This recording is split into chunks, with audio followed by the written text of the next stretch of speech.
사랑하는가, 써먹는가, 사랑하는가, 써먹는가라는 주제로 하나님의 마음을 알아가도록 하겠습니다.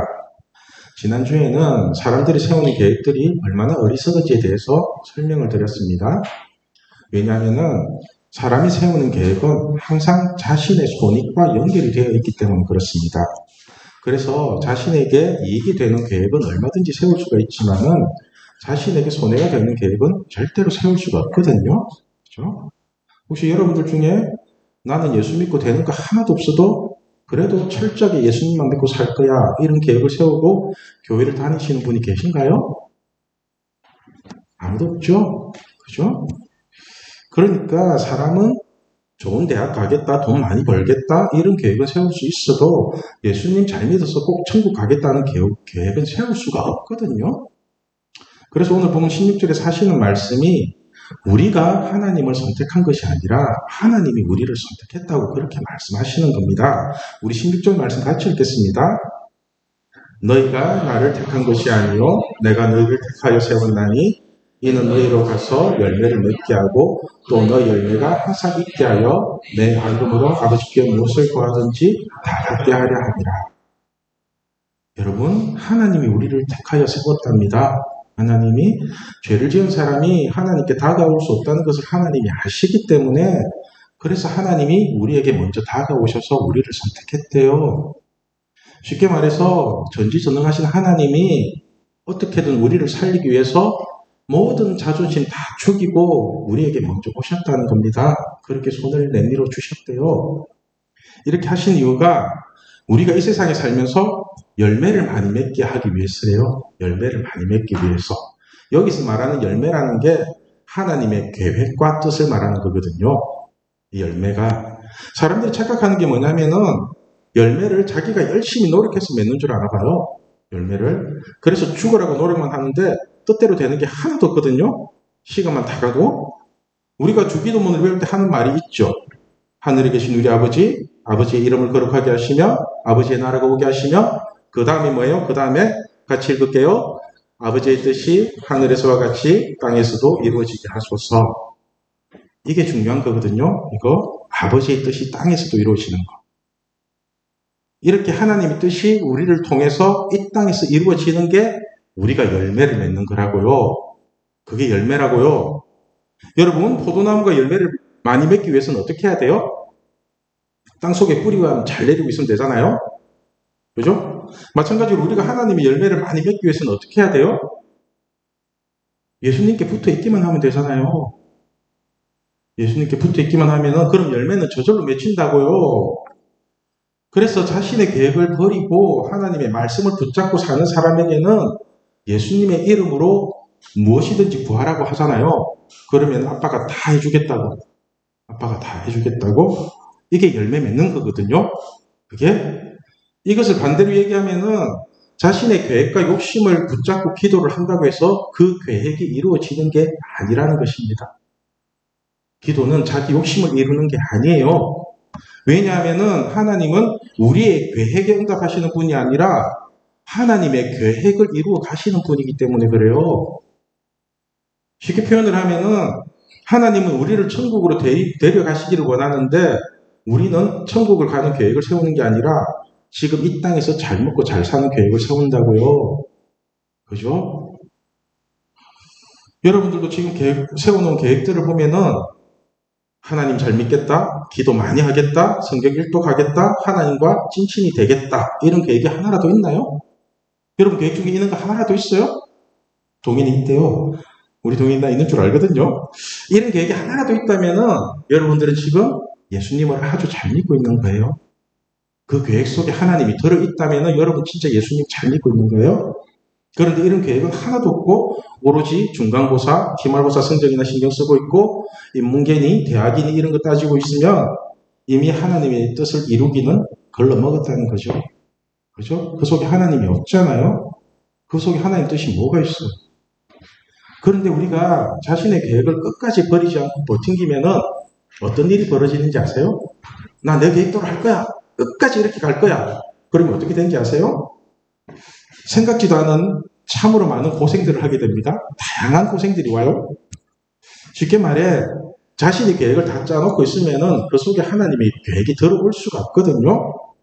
오히려 자신의 계획을 말리고 자신의 계획대로 해주지 않는 하나님을 미워하게 된다고.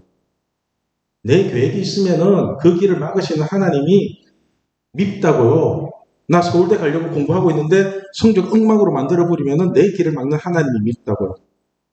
이게 사람의 계획이거든요. 그냥 여러분들이 조금 이해하기 쉽게끔 수민이의 경우를 가지고 제가 예를 들어 볼게요. 내가 어제 수민이한테 양해를 구하고 고기 사주고 얻어낸 겁니다. 이번에 우리 수민이가 다리를 다쳐서 수술을 하게 됐잖아요. 그렇죠? 그런데 이렇게 수술을 하기 전까지는 많은 사연들이 있었습니다. 많은 사연들이. 수민이가 다리를 왜 다쳤냐면은 수학여행 가기 며칠 전에 다리를 다쳤어요. 며칠 전에. 우리 수민이가 제주도로 여행이 너무 가고 싶어서 수학여행 가기 한 달 전부터 옷도 새로 사고 캐리어 들고 다니면서 막 챙기고 그랬거든요. 그렇게 신나게 이제 그 수학여행 갈 준비를 하더라고요. 그런데 수학여행 가기가 애매할 정도로 이제 다리를 다친 거예요. 다친 이유도 보면 참 신기해요. 토요일마다 조기 축구를 하거든요. 쟤는 조기 축구에 나가가지고 그렇게 축구를 잘하는 녀석이 상대방의 태클이나 몸싸움을 하다가 다친 게 아니라 자기 혼자 다리 스텝이 꼬여가지고 넘어지면서 이제 다리가 접질린 거예요. 이때는 이제 수술 안 해도 될 정도로 그렇게 심한 상태는 아니었고 인대가 조금 늘어난 상태였거든요. 그런데 수민이가 이 상태에서 제주도를 너무 가고 싶어 하는 거예요. 수학여행을. 제가 이런 수민이를 보면서 잠깐 얘기를 했습니다. 수민아, 이거는 뭔가 좀 이상하다. 뭔가 이상하다. 네가 다치더라도 조금 정상적으로 다쳐야지. 지발이 걸려가고 다치는 이건 좀 이상하잖아. 이러면서 그래서 수학여행을 꼭 가겠다는 너 결심을 조금 내려놓고 한번 진지하게 기도해봐. 이렇게 얘기를 했거든요. 제가 이렇게 얘기를 하는데 수민이 표정이 별로 안 좋아요. 별로 안 좋아요. 이게 무슨 뜻인지 아시죠? 그죠?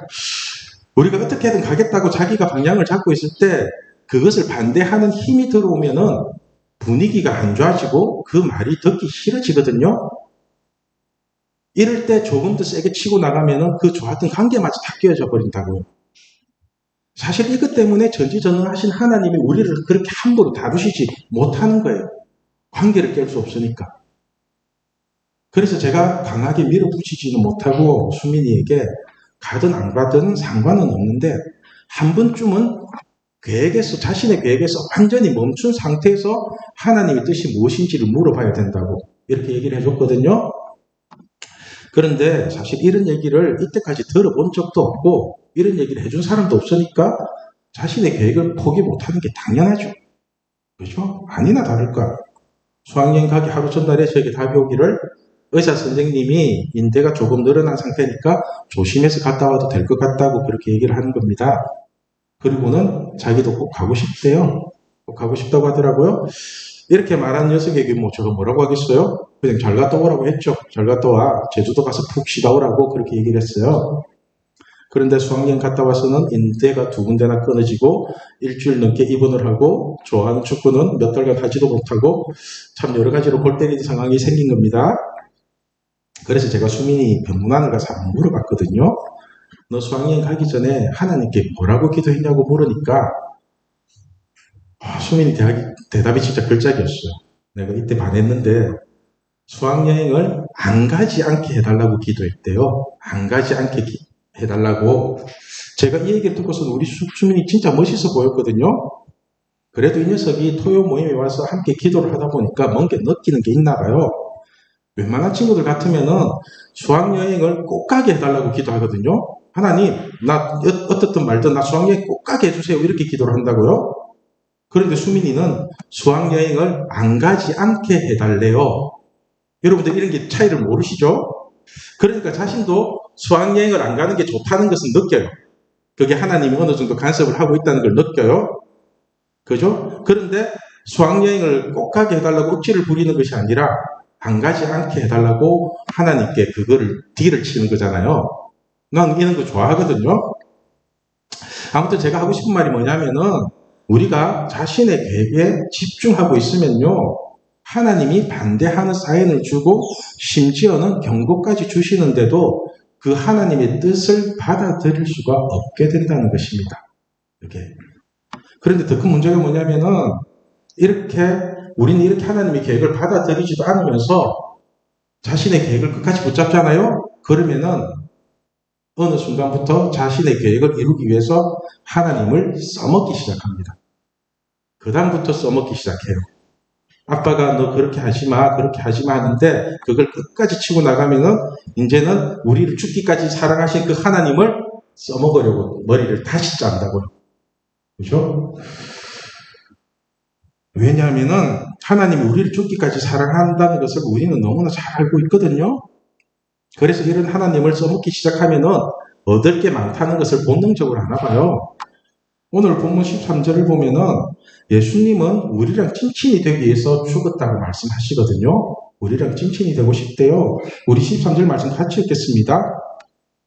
사람이 친구를 위하여 자기 목숨을 버리면 이보다 더 큰 사랑이 없나니. 자, 보세요. 사람이 친구를 위하여 자기 목숨을 버리면은 이보다 더 큰 사랑이 없다고 하잖아요. 그러니까 예수님이 우리를 위해서 목숨을 버리셨으니까, 그죠? 우리에게 가장 큰 사랑을 먼저 보여주신 거죠. 그죠? 하나님은 우리에게 먼저 사랑을 보여주셨어요. 예수님은 그렇게 다가오셨거든요. 그리고는 14절에 하시는 말씀이 너희는 내가 명하는 대로 행하면 곧 나의 친구라. 이게 무슨 말이냐면은 하나님의 아들이신 예수님이 우리와 친친이 되기 위해서 목숨까지 버리셨다면은 우리도 예수님과 진짜로 친한 친구가 되기 위해서 예수님 말씀을 목숨 걸고 지켜야 되는 게 맞지 않냐는 겁니다. 그렇죠? 예수님이 먼저 그렇게 하셨잖아요. 예수님은 우리를 진짜로 사랑해서 모든 것을 다 퍼주시는데 이런 예수님을 이용하고 써먹기만 한다면은 그거 사랑 아니잖아요. 사랑을 이용해서 자기 실속이나 챙기는 꽃뱀이나 제비하고 다를 게 뭐가 있냐고요. 그렇게 예수님께 우리가 접근을 한다면은 여러분은 지금 예수님을 사랑하고 예수님과 찐친이 되려고 노력하고 있습니까? 그렇게 하고 있어요? 여러분에게 찐친이 있기는 있나요? 찐친 누구예요? 저에게는 2명의 찐친이 있는데 그 중에 한 명이 우리 예수님이거든요. 저 예수님이랑 많이 친해요. 사실 제가 우리 예수님이랑 많이 친한데 예수님이랑 제가 한 2000살 넘게 차이 나는 거 아시죠? 나이 차이가 제법 나요. 그런데도 아무런 세대 차이도 없이 찐친으로 잘 지내고 있거든요. 제가 여러분들과 잘 지내는 이유도 예수님과 친하기 때문에 그래요. 2000살 극복했는데 여러분 나이 극복 못할 것 같아요? 충분히 극복하지. 이렇게 14절에 너희는 내가 명하는 대로 행하면 곧 나의 친구라고 하신 예수님이 15절에 뭐라고 말씀하시는지 아세요? 우리 같이 읽을게요. 이제부터는 너희를 종이라 하지 아니하리니 종은 주인이 하는 것을 알지 못함이라. 너희를 친구라 하였노니 내가 내 아버지께 들은 것을 다 너희에게 알게 하였습니다. 아멘. 여러분, 우리가 예수님과 친구가 되면은 하늘의 비밀을 다 풀어주시겠대요. 하늘의 비밀을. 여러분을 향한 하나님의 계획이 무엇인지 여러분 한 사람 한 사람에게 다 얘기해 주시겠대요. 그게 친구가 되면 가능해요. 그러니까 우리가 예수님과 찐친이 되기만 하면은 하나님의 비밀이 다 풀려버린다고요. 이런 예수님과 찐친이 되고 싶지 않으세요? 여러분? 그 사람들하고 자꾸 찐친하지 마시고 예수님하고 찐친하세요. 사실 찐친이라는 것은 우리 오늘부터 찐친하자 이렇게 한다고 돼서 되는 거 아니니까 아시죠?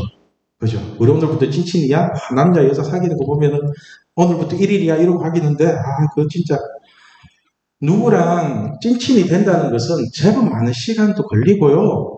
또 어느 한쪽이 끊임없이 맞춰주면서 끝까지 붙잡아줘야 찐친이 될 수 있거든요. 저랑 예수님이 찐친이 될 때까지 예수님이 저를 끝없이 설득하고 끝없이 붙잡아 주셨어요. 저를. 그리고 저도 결국 그 예수님의 사랑에 빠져서 저의 모든 계획을 다 버리고 오직 예수님과 붙잡게 되었습니다. 몇몇 친구들은 알고 있지만은 제가 인터넷에서 사용하는 필명이 생각제로입니다. 생각제로. 이렇게 생각제로라는 필명을 짓게 된 이유가 있는데 그 이유가 뭐냐면은 제 머릿속에 계산이 너무 많고 계획이 너무 많으니까 예수님이 저를 챙겨주고 사랑해주면 줄수록 그 사랑을 이용해서 제가 필요한 쪽으로 계속해서 써먹게 되더라고요. 계속해서. 이러면 안 되는데 하면서도 자동으로 바로 계산이 되는 거예요. 이게 내한테 이기고 이게 내 손해고 이 말씀 들으면 좋고 이 말씀 안 들으면 되고. 그래서 제가 예수님께 너무 미안해서 제 머릿속에서 오토매틱으로 굴러가는 생각을 아예 없애버렸습니다. 아예 없애버렸어요. 그래서 제로예요, 제로. 아예 바보처럼 내 생각을 제로로 만들어버렸다고요. 사실 우리 머릿속에는 하나님의 말씀만 있으면 되잖아요. 사람의 말이 뭐가 그렇게 필요해요? 세상의 논리가 왜 그렇게 필요해요? 하나님 말씀만 있으면 되지. 모든 말씀 속에 지식이 다 들어있기 때문에 우리의 생각은 항상 말씀에만 두면 되거든요. 말씀에만. 그럼 내 머릿속에 하나님의 지식으로 가득 차게 되잖아요. 제가 이렇게 제 생각을 제로로 만들고 하나님 말씀에만 집중을 하니까 놀라운 일이 일어나더라고요. 놀라운 일이. 이 성경 말씀 속에 담긴 아버지의 마음이 느껴지고요. 하나님이 왜 이렇게까지 우리를 사랑하셨는지 알게 되더라고요. 그리고는 하나님이랑 저랑 끊겼던 전선이 연결되는 것처럼 하나님의 사랑과 말씀이 저에게서 계속 공급이 되는 것입니다. 이러면서 드는 생각이 뭔지 아세요? 이러면서 드는 생각이 여러분들을 저처럼 살리고 싶다는 거였어요. 얘들 살리고 싶다. 오늘 본문 9절 말씀을 보면은 아버지께서 나를 사랑하신 것 같이 나도 너희를 사랑하였으니 나의 사랑 안에 거하라. 이 말씀처럼 하나님이 저를 사랑하신 것 같이 저도 여러분들을 진짜로 많이 사랑하거든요. 진짜로. 그래서 하나님의 사랑 안에 거하라고 그렇게 살아가는 거 아니라고 계속해서 얘기를 하잖아요. 그렇죠? 돈 많이 버는 게 좋은 게 아니라 하나님의 사랑 안에 거하는 게 최고라고요. 이렇게 하나님의 사랑 안에 거하는 방법이 뭐냐면은 바로 계명을 지키라는 것입니다. 계명을 지키라. 우리 10절 말씀 같이 읽겠습니다. 내가 아버지의 계명을 지켜 그의 사랑 안에 거하는 것 같이 너희도 내 계명을 지키면 내 사랑 안에 거하라.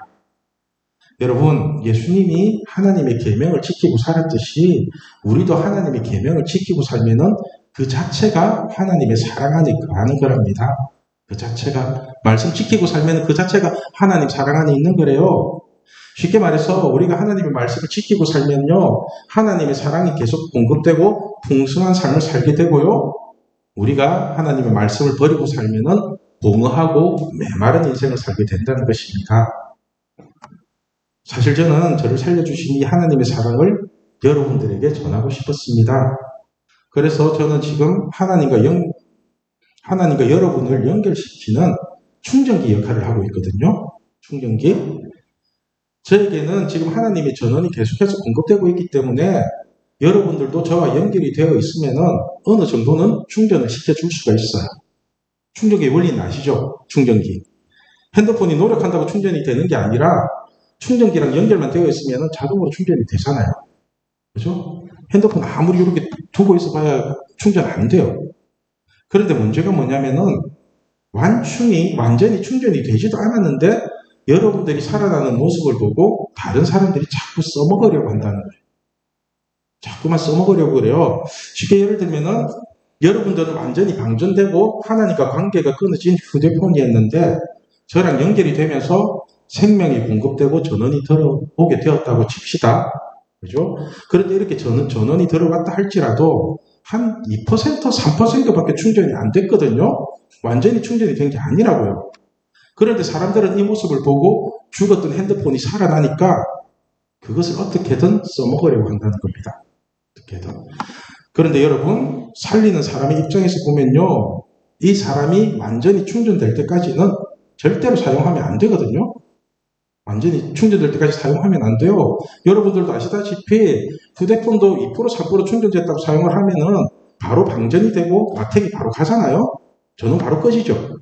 사람도 마찬가지거든요. 그래서 성경은 성령의 충만을 받을 때까지 오직 살리는 데만 집중하라고 명령을 하시잖아요. 성령의 충만을 받을 때까지 계속 살리는 거예요. 그렇게 완전히 충전이 되고 완전히 살아났을 때 그때 일을 하는 거라고요. 그때 움직이는 거고. 그러니까 아직 완충도 안 된 사람을 써먹겠다고 하면은 그 사람도 사람을 써먹는 쪽으로 계획을 잡고 있는 거잖아요. 그죠? 그래서 우리가 누군가에게 부탁을 하거나 말을 걸 때 이 기준을 가지고 있으면 좋겠어요. 이 기준을. 내가 이 사람을 살리려고 하는가 아니면 써먹으려고 하는가. 내가 지금 여러분들에게 하는 설교 하나하나는 그냥 기준이에요. 기준. 고난인가 고생인가 써먹는가 사랑하는가 이런 것들. 그 모든 관계에서 오는 기준들이거든요. 살린다는 것은 사랑한다는 거고요. 써먹는다는 것은 이용하는 거잖아요. 그죠? 우리가 사람을 사랑하고 살리기 위해서 접근을 하는 게 맞지 써먹기 위해서 접근을 하면 안 되는 거잖아요. 그래서 17절에 하시는 명령이 서로 사랑하라입니다. 서로 사랑하라. 우리 17절 말씀 같이 읽겠습니다. 내가 이것을 너희에게 명함은 너희로 서로 사랑하게 하려 함이라. 그러니까 하나님이 우리에게 원하시는 것은 서로 써먹는 게 아니라 서로 사랑하라는 것입니다. 세상은 써먹죠?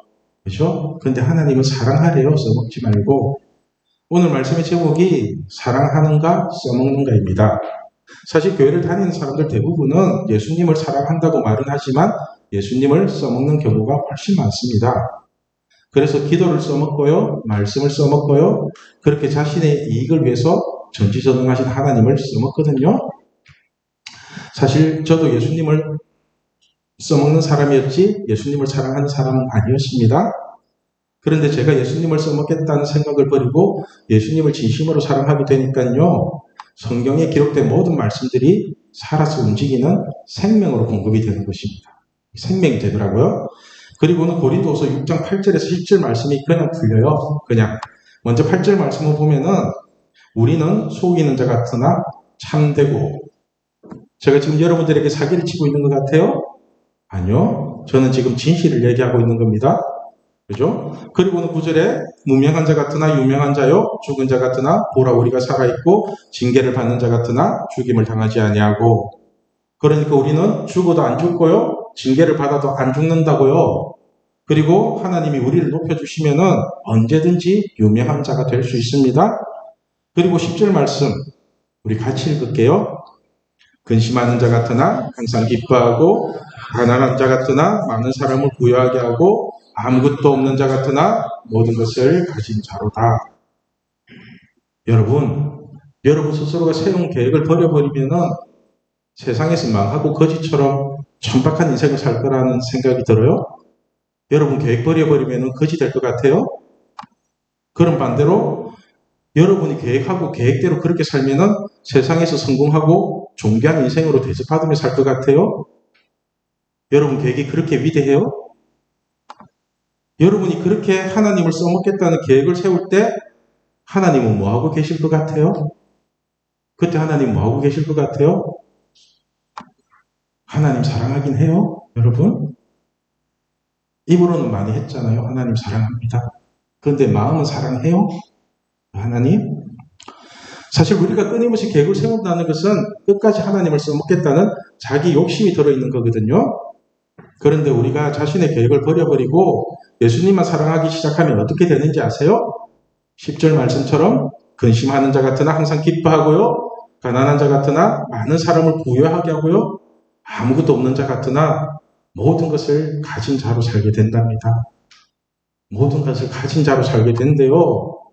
여러분 우리가 사는 이 세상은요. 자신의 계획으로 사는 것이 아니라 예수 그리스도 이름 하나만 가지고 사는 것이거든요. 예수 그리스도의 이름 하나만 가지게 되잖아요. 그래서 우리가 창조주 하나님께 마음껏 구할 수 있는 이 예수 그리스도의 이름 이거 하나 가지면 돼요. 그러면 세상에서 왕노릇 하는 마귀의 권세를 멸하고 모든 것을 다 가진 자로 살게 될 것입니다. 그러니까 예수님을 자꾸 써먹지 마시고 그냥 사랑하십시오. 그냥 사랑하라고요. 마찬가지로 옆에 있는 친구들이나 기도 동역자를 써먹으려고 하지 마시고 그냥 사랑하십시오. 그냥. 이게 하나님이 우리를 죽기까지 사랑하신 이유잖아요. 서로 사랑하라. 서로 사랑하라. 제발 되지도 않는 짱구 굴리면서 서로 써먹지 마시고 아버지가 나를 사랑하신 것 같이 너희도 서로 사랑하라고 하시잖아요. 그죠? 저는 우리 신앙교회 중고등부가 예수님을 이용하고 하나님을 써먹는 못돼 먹은 자녀가 아니라 예수님을 사랑하고 아버지를 사랑하는 진솔하고 착한 자녀가 되기를 소망합니다. 기도하겠습니다.